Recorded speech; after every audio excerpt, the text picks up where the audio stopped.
শিক্ষার্থীদের সংঘাত এড়াতেই মাঠের কর্মসূচিতে নেই আওয়ামী লীগ, দাবি করেছেন আওয়ামী লীগ সাধারণ সম্পাদক ওবায়দুল কাদের।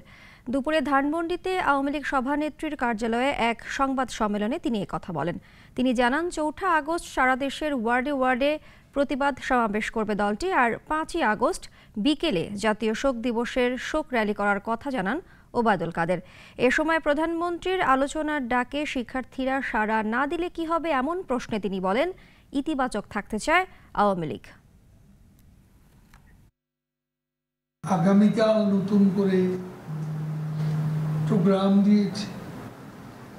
ঢাকা সিটির সব ওয়ার্ডে ওয়ার্ডে